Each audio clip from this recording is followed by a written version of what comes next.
오늘 주신 본문 말씀 가지고 그 중에 제일은 사랑이라 라는 제목으로 말씀의 은혜를 나누겠습니다. 벌써 9월입니다. 엊그제가 8월 같은데 벌써 9월 첫째 주일 예배 참석하신 모든 분들 가운데 하나님의 크신 은혜가 넘치기를 간절히 축원합니다. 성경에 보면 독특한 그런 장들이 있습니다. 어떤 한 가지 주제를 심도 있게 또 깊게 다루는 그러한 장들이 있습니다. 여러분 잘 아시는 부활에 관해서 부활장이라고 보통 하죠. 특별히 부활에 관해서 언급하고 있는 장은 고린도전서 15장입니다. 고린도전서 15장 우리가 보통 부활장이라고 그럽니다. 여러분 믿음장은 어디일까요? 믿음은 바라는 것들의 실상이요 나오는 데가 히브리서 11장. 보통 우리가 믿음장 하면 히브리서 11장을 말합니다.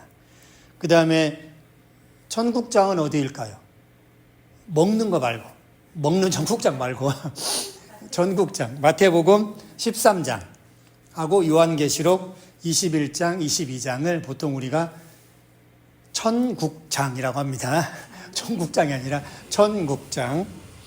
그렇다면 우리가 오늘 방금 읽었던 고린도전서 13장은 사랑장. 이 정도 말씀드리면 딱 눈치가 오죠. 우리가 방금 읽었던 말씀은 사랑장입니다. 고린도 교회는 바울이 2차 선교 여행 때 약 1년 6개월 동안 머물면서 세운 교회가 바로 고린도 교회입니다. 고린도 교회를 세우기 직전에 바울은 아덴에서 선교 및 전도 사역을 했는데 심심한 재미를 못 봤어요. 바울이 가는 지역마다 선교하면 엄청난 놀라운 역사가 나타나고 증거들이 또 모습들이 나타났는데 바울의 유일한 그렇다고 선교를 실패했냐는 아니에요.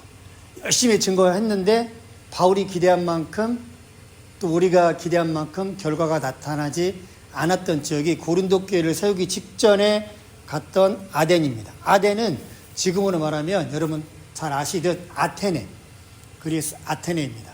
아테네가 아덴인데 왜 못했냐면 여러분 그리스 아테네 하면 어떠한 단어가 떠오르죠? 신전, 또 필라소피, 철학.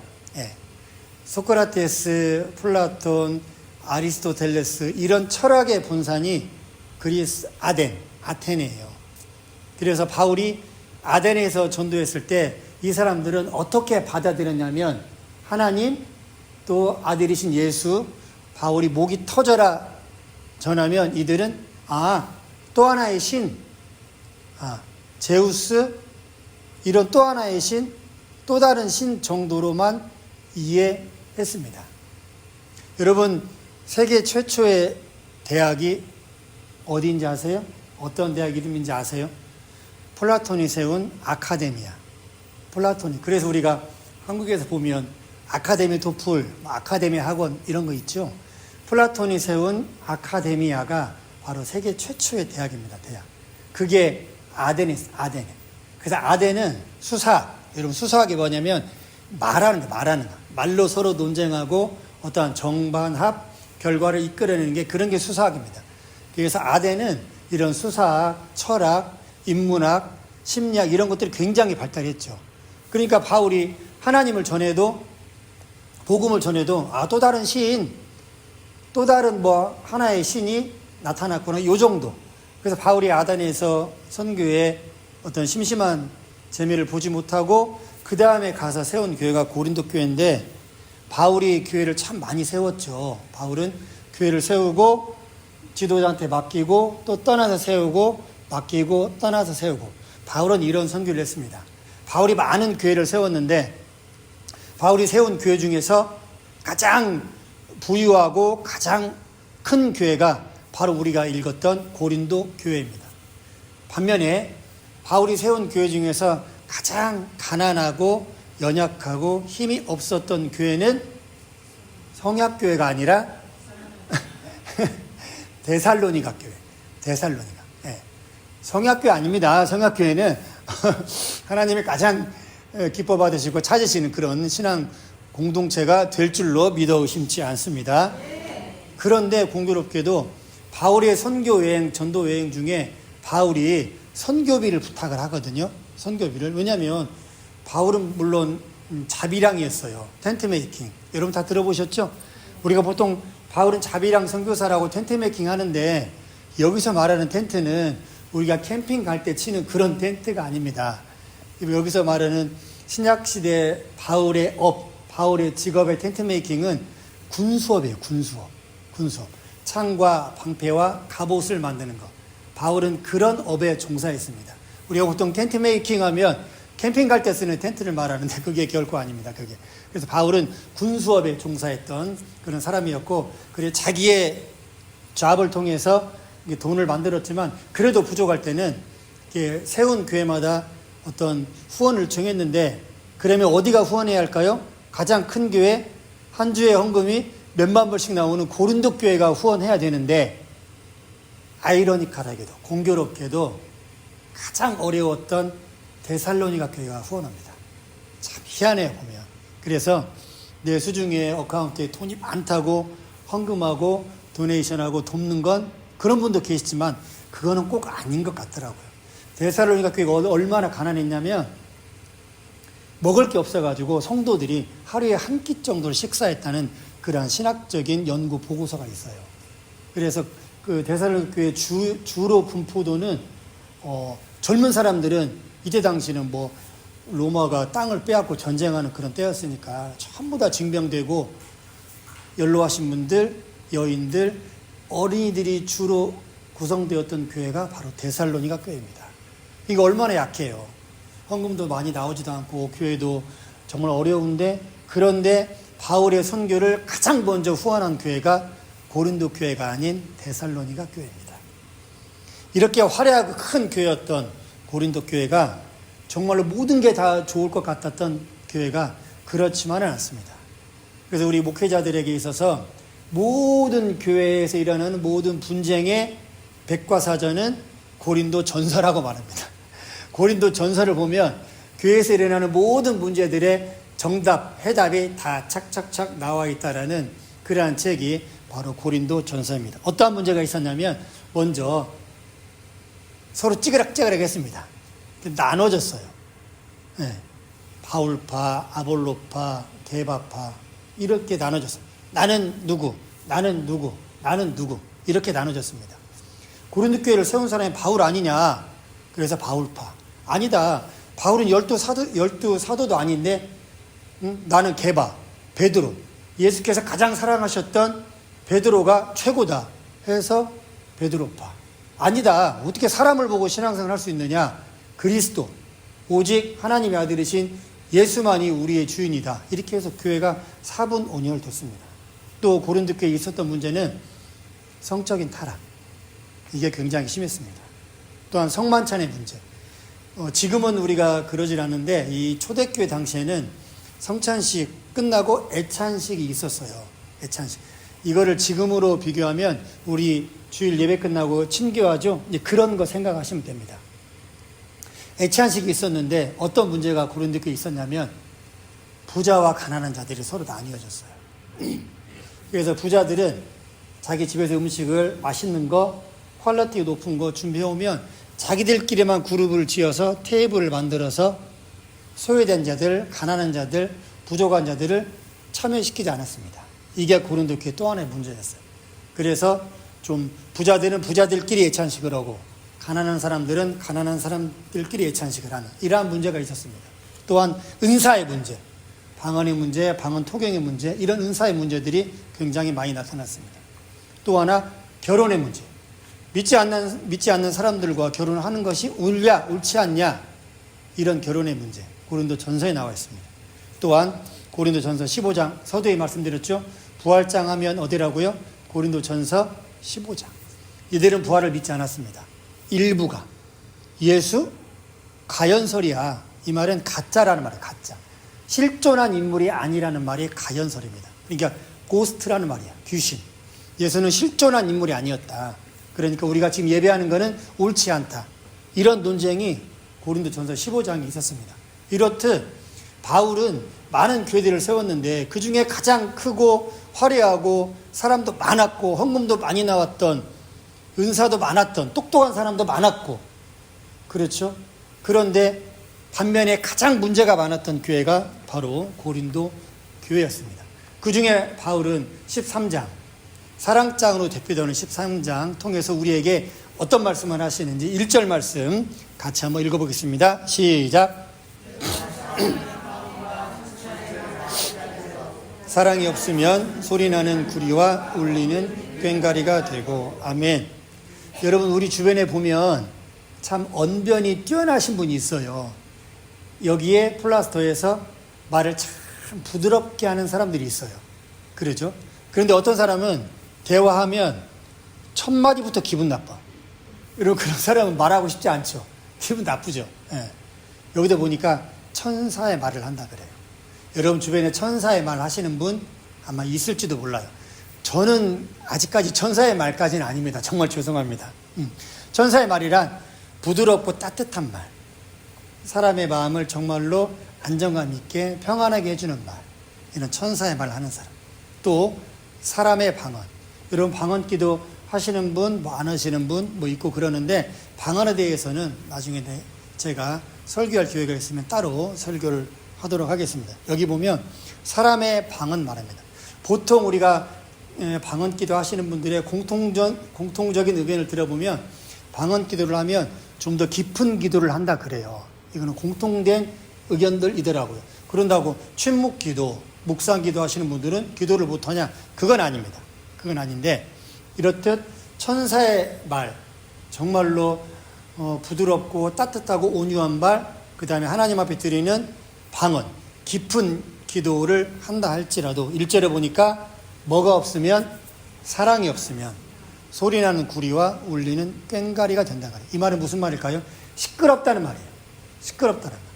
제 아무리 하나님 앞에 기도를 2시간, 3시간 매일매일, 제 아무리 정말 따뜻한 권면의 말, 위로의 말, 그런 말을 잘하는 사람인다 할지라도, 화려한 언변수를 가지고 있다 할지라도, 그 기도에, 그 말 안에 사랑이 없으면 시끄러운 소리라고. 시끄러운 소리.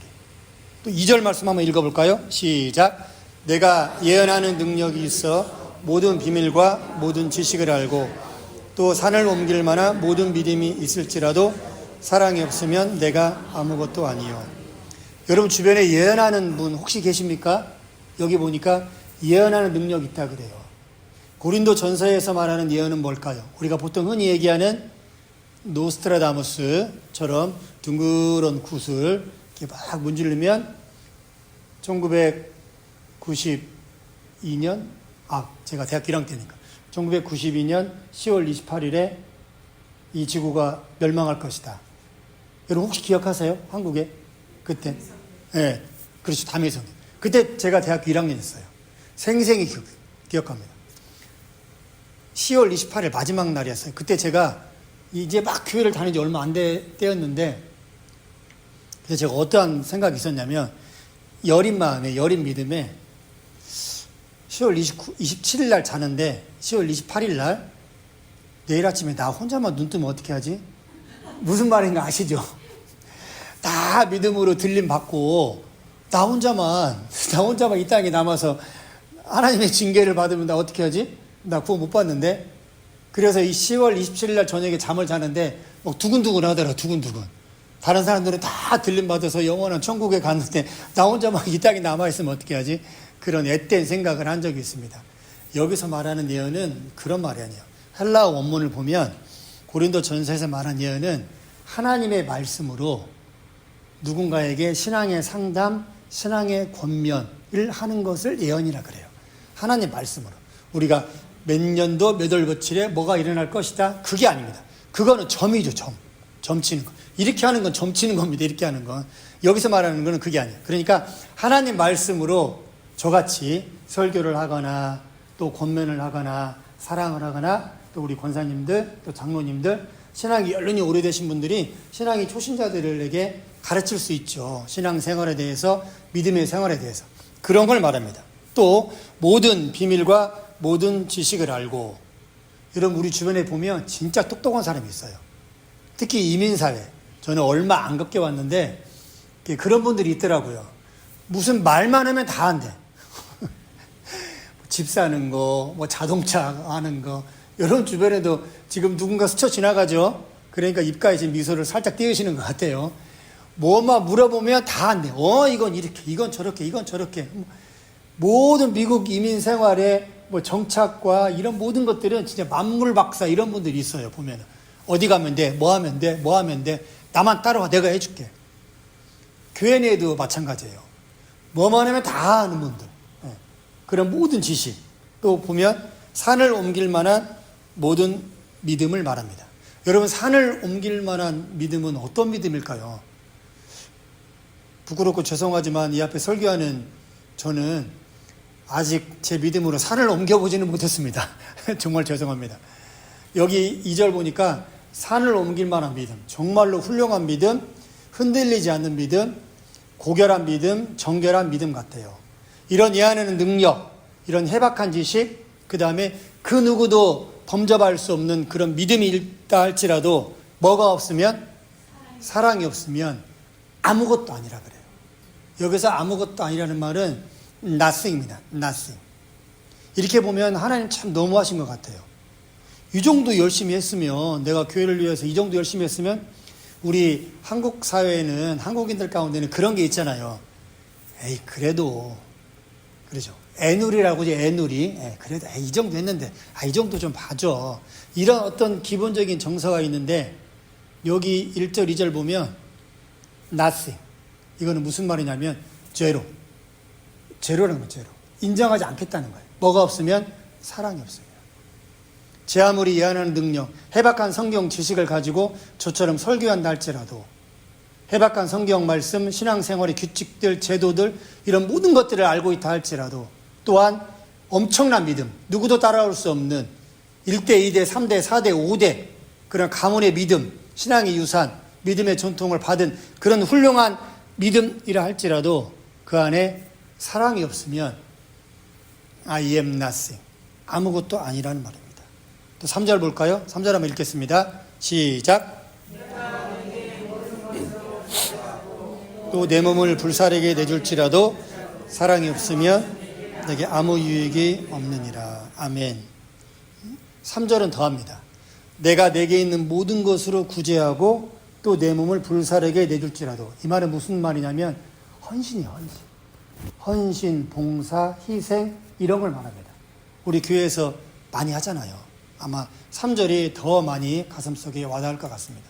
그러니까 어떤 친교 준비, 주차 안내, 교회 청소, 어떤 예배 준비, 저로 말하면 설교 준비, 이런 저런 것들, 이런 것들을 아무리 잘한다 할지라도, 심지어 내 몸을 불사르게 내줄지라도, 여러분 얼마나 뜨거운 희생입니까? 그러죠? 목숨 바쳐 교회를, 목숨 바쳐 성도와 이웃을 사랑한다는 말이에요. 그런데 이러한 희생과 헌신, 구제, 봉사 이런 걸 한다 할지라도 뭐가 없으면? 사랑이 없으면. 사랑이 없으면 아무 유익이 없다는 말이에요. 이 말은 무슨 말이냐면 쓸데없는 짓이라는 말입니다. 왜 그렇게 하냐는 소리예요. 시간 낭비. 왜 그렇게 희생해? 왜 봉사해? 왜 주일날 교회 그렇게 아침 일찍 가서 밤 늦게까지 하고 와? 왜 의자 정리하고, 왜 음식 준비하고, 왜 그런 걸 해? 사랑이 없으면 아무것도 아니라, 아무것도. 쓸데없는 짓. 누구도 인정하지 않는. 금방 저희가 봤던 1절, 2절, 3절은 사랑이 없으면 우리의 신앙생활은 nothing, 제로라는 거예요. 제로. 그렇다면 이러한 신앙생활을 과연 어떻게 해야 될까요? 사랑이 없으면 아무것도 아니고, 사랑이 없으면 방언도, 또 성경적인 상담도, 또 믿음도, 또 이웃을 위한, 또 교회 공동체를 위한 희생과 헌신, 이런 모든 것들도 아무것도 아니라고 하는데, 그렇다면 이 사랑은 도대체 뭘까요? 우리가 남녀 간에 느끼는 사랑, 부모와 자식 간에 느끼는 그러한 사랑, 이 사랑이 무엇인지에 대해서는 4절, 5절, 6절, 7절에 잘 기록되어 있습니다. 여러분 눈으로 보세요. 제가 4절부터 7절까지 천천히 읽겠습니다. 4절 보니까 첫째, 이 사랑은 오래 참는다 그래요. 이 사랑은 온유하며 그리고 시기하지 아니한다 그래요. 제가 잘 못하는 것, 온유하며 시기하지 않는 것. 목회자들도 이제 그런 게 있어요. 그런 게. 내가 힘하고 있는, 내가 맡고 있는 교회가 잘 되고 부흥하고 성장을 싫어하는 여러 목회자가 어디 있겠습니까? 그렇죠. 저도 마찬가지죠. 그런데 어디 교회 보니까 열심히 하지도 않는 것 같은데 이렇게 잘 돼. 보면. 소문도 좋은 소리 들리고. 그러면 이 목회자들도 사람인지라 부럽기도 하고 시기하기도 하고 그런 마음은 솔직히 있습니다. 그렇죠. 그런 마음 왜 없겠습니까? 또 사랑은 자랑하지 아니하며 교만하지 아니하며. 이 교만이라는 여성은 참 무서운 것 같아요. 아무리 눌러도 삐집고 나오는, 새싹처럼 삐집고 나오는 그러한 것. 사랑은 전혀 교만하지 않다고 합니다. 5절에 보니까 무례히 행하지 아니하며 예의가 있다는 말이죠. 반듯하게, 젠틀하게 예의가 있게 선을 지킨다는 말이죠. 그런 것들을. 또 자기의 유익을 구하지 아니하며 성내지 아니하며 악한 것을 생각하지 아니하며. 거꾸로 보면 무례히 행하는 사랑, 자기의 유익을 구하는 사랑이 있다 없다? 있다라는 말이에요. 그런 사람. 또 성내는 사랑, 또 악한 것을 은밀히 행하면서 겉으로만 사랑하는 그러한 모습들이 충분히 있을 수 있다 그럽니다. 기윤실이라는 단체가 있습니다. 기독교 윤리실천위원회라는 단체에서 해마다 보고하는 자료가 있는데 참 설교 시간에 목회자인 제 입으로 말하기가 참 창피할 정도로 여러분 교회 내에서 일어나는 사랑과 섬김과 희생을 가장에서 일어나는 어떤 성추문, 성폭력, 성폭행 사건이 우리가 생각하는 것 이상입니다. 어마어마해요. 교회는 깨끗하고 거룩하고 아무 일도 없을 것 같지만 여러분 그렇지 않습니다. 의외로 퍼센테이지가 굉장히 높습니다. 굉장히. 기독교 윤리실천위원회에서 발표한 자료에 따르면 그리고 또 어떤 목회자 사이 내에서 목사와 여전도사의 사이 내에서 제가 그랬다는 말은 결코 아닙니다. 저는 전혀 그렇지 않습니다. 그 다음에 교회 리더그룹들 왜냐하면 교회에서 특히 찬양팀, 이렇게 봉사팀, 전도팀 그리고 어떤 식사 자리, 그 다음에 모임 자리 이런 자리에서 은밀하게 일어나는 그런 어떤 터치하는 모습들, 그 다음에 이런 것들이 그런 통계에 의하면 엄청나게 많다고 합니다. 왜냐하면 하나님의 은혜와 사랑을 말하면서 자기의 유익을 구하는 거죠. 또 6절에 볼까요? 불의를 기뻐하지 아니하며 진리와 함께 기뻐하고. 불의를 기뻐하는 사랑이 있을 수 있다라는 말입니다. 7절에 보니까 모든 것을 참으며 모든 것을 믿으며 모든 것을 바라며 모든 것을 견딘다 그럽니다. 여러분 사랑이 이렇다 그래요. 사랑. 4절, 5절, 6절, 7절 사랑의 본질에 대해서 우리가 방금 들었는데 그렇다면 여러분에게 묻겠습니다. 여러분 속으로 한번 대답해 보시면 좋을 것 같아요. 4절, 5절, 6절, 7절과 같이 완벽하게 사랑할 수 있는 사람이 있을까요? 없습니다. 없어요. 이렇게 할 수 있는 사람 아무도 없습니다. 여러분이 저한테 물어본다면 저도 못해요. 저도 시기합니다. 제가 성질이 좀 급해요. 나쁘다는 게 아니라 성질이 아니라 성격이 좀 급합니다. 저 식사하는 모습 아마 한 달 지나서 보셨을 건데 저는 아무리 늦게 먹으려고 해도 안 되더라고요. 한 50번 이상 이렇게 추잉을 하라고 하더라고요. 그래야 좋다고. 소화도 나고 소화도 잘 건강에 좋다고. 저는 한 2-3번 이렇게 씹으면 넘어가요. 자동으로 이렇게 넘어가요. 자동으로. 왜 이렇게 밥을 빨리 먹는지 제가 주중에 일하는 데서도 점심 식사를 하는데 제 주변에서 식사를 안 하려고 해요. 남자분들이. 왜냐면은 유 목사님하고 식사하면은 체할 것 같아요. 근데 제 주변엔 저 식사를 저하고 같이 안 하려고 하는 그런 분들이 많습니다. 여러분이 저한테 물어본다고 해도 저도 이렇게 완벽하게 제 힘과 능력으로 사랑할 수는 없을 것 같습니다. 그렇다면 어떻게 할까요? 이렇게 완벽하게 온전하게 100% 전혀 단 1%의 흠도 없이 사랑하신 유일한 분이 계시죠. 누구죠? 우리가 잘 아는 하나님의 아들이신 예수 그리스도. 여러분 4절과 5절과 6절과 7절은 예수 그리스도께서 보여주신 사랑에 대해서 말씀하신 겁니다. 네. 우리 인간이 도저히 할 수 있는 사랑이 아니에요. 우리가 할 수 있는 사랑이. 4절, 5절, 6절, 7절은 예수께서 이러한 사랑을 하셨다라고 선언하신 그러한 본문이 바로 고린도전서 13장 4절, 5절, 6절, 7절입니다. 예수님은 오래 참으셨습니다. 우리가 금방 읽었던 4절, 7절 말씀에 보면 예수님은 오래 참으셨어요. 왜? 늘 항상 부족하고 연약한 저와 여러분, 우리를 위해서 예수님은 지금까지 참고 또 참아 주셨습니다. 그게 예수님의 온유한 마음에서 우러난 사랑이었던 것입니다. 만약에 예수님이 참지 않으셨다면 우리는 어떻게 됐을까요? 상상하기 힘들 정도입니다. 또한 예수님은 자신을 죽이려고 달려드는 유대 서기관들, 장로들, 또 유대 율법주의자들, 그리고 바리새인들에게 무례히 행치 않으셨습니다. 그리고 예수님은 그들에게 성내지 않으셨고 그들에게 악한 것을 행하지 않으셨습니다. 저는 이 부분을 항상 예수님에 관해서 말씀드릴 때면 저는 정말로 기분 나빠요. 예수님 보면. 저는 바보 예수라고 늘 설교 때 얘기합니다. 바보 예수, 멍청한 저는 예수라고 봐요. 좀 성질 좀 내시지.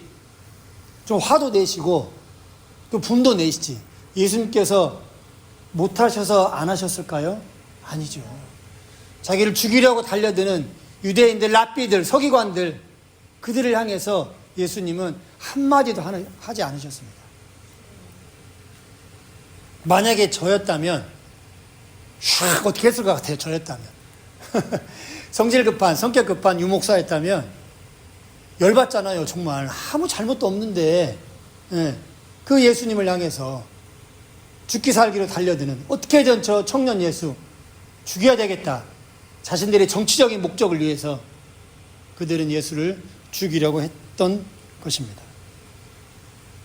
또한 예수님은 수많은 사람들에게 둘러싸여 있는 한 여인을 온전한 사랑으로 그 여인을 구해 주셨습니다. 예수님께서는 그 여인과 여인 주변에 있는 사람들에게 이렇게 말씀하셨습니다. 누구든지 죄 없는 자가 이 여인에게 돌을 던져라고 명했습니다. 그럴 때 어떠한 사람도, 어떠한 랍비도, 어떠한 서기관도, 장로도, 유대 율법주의자도 현장에서 가늠하다 잡힌 이 여인에게 돌을 던지지 못했습니다. 자칫 하마터면 비참하게 길거리에서, 광장 한복판에서 돌에 맞아 죽을 수밖에 없었던 그러한 절체절명의 위기에 놓여 있었던 그 여인을 향해서 예수님께서는 불의를 기뻐하지 않으시고 악을 기뻐하지 않으시는 그 사랑의 마음으로 이 여인의 생명을 구하셨고 여인에게 새로운 하나님 나라를 소망하는 예수 그리스도의 생명의 복음을 소망하는 그러한 사랑을 친히 베푸셨던 것입니다.